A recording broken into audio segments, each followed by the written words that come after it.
नमस्कार, बहुत स्वागत है आप सभी का नवभारत टाइम्स ऑनलाइन पर। आपके साथ मैं हूं संदीप। दिल्ली में ओमिक्रॉन की रफ्तार, कोरोना की रफ्तार खतरनाक हो गई है। जी हां, पिछले 24 घंटे में यहां 4099 नए कोरोना के केस सामने आए हैं, जबकि एक शख्स की मौत हो गई है। रविवार की अगर बात करें तो कोरोना के 3,194 केस थे, जबकि जो पॉजिटिविटी रेट है वो 4.59% था। जबकि आज यानी सोमवार को राजधानी में 4,000 से ज़्यादा केस मिले और पॉजिटिविटी रेट जो है वो 4.5% हो गया है। और इसी के साथ अब जो कोरोना के एक्टिव केस हैं वो बढ़कर 10,986 हो गए, यानी जो आंकड़ा है वो लगातार तेजी से बढ़ता जा रहा है। और सबसे ज़्यादा जो चिंता की बात है, जो डरा रही है जो बात, वो क्या है? वो ये है कि दिल्ली में पिछले 2 दिन से जीनोम सीक्वेंसिंग के लिए जो सैंपल भेजे गए थे उनमें से 84% में नया वेरिएंट ओमिक्रॉन पाया गया है। यानी इसे थोड़ा सिंपल तरीके से समझें तो ये कि 100 में से 84 मामले अब ओमिक्रॉन के सामने आ रहे हैं।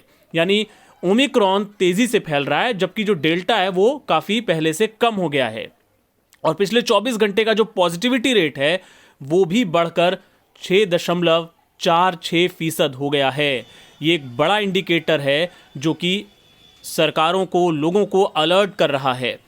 साफ तौर पर यह बता रहा है कि कोरोना अब रफ्तार पकड़ चुका है और इसे रोकने के लिए अब सख्ती ज़रूरी है। हालांकि ओवरऑल जो पॉजिटिविटी रेट है वो अब भी 5% के नीचे है। 5% एक बेंचमार्क माना जाता है। अगर उससे ऊपर मामला जाता है तब सरकार जो है सख्त प्रतिबंध लगाती है। फिलहाल जो ओवरऑल जो पॉजिटिविटी रेट है वो 4.43% है, लेकिन 5 के बेहद नज़दीक आ गया है। और फिलहाल दिल्ली में हम सब जानते हैं कि येलो अलर्ट है, नाइट कर्फ्यू लगा हुआ है, इसके अलावा कुछ और प्रतिबंध लागू हैं। लेकिन अगर पॉजिटिविटी रेट 5% से ऊपर जाता है तो इसका मतलब क्या होगा? इसका मतलब ये होगा कि सरकार फिर रेड अलर्ट जारी कर देगी। रेड अलर्ट जारी करने का मतलब होगा कि प्रतिबंधों को और सख्त किया जाएगा। एक तरह से हम कह सकते हैं कि मिनी लॉकडाउन जैसी नौबत आ जाएगी। और ऐसे में कोरोना को अगर बढ़ने से रोकना है, उसकी रफ्तार को अगर थामना है, तो ये जिम्मेदारी सिर्फ सरकार की या प्रशासन की नहीं है, हमारी, आपकी भी है, आम लोगों की भी है। सबको अपनी जिम्मेदारी समझनी होगी। ऐसे में नवभारत टाइम्स भी आपसे अपील करता है कि जब ज़रूरी हो तभी अपने घरों से निकलें, भीड़ भाड़ वाली जगहों पर जाने से बचें, ख़ासतौर पर दिल्ली के लोग।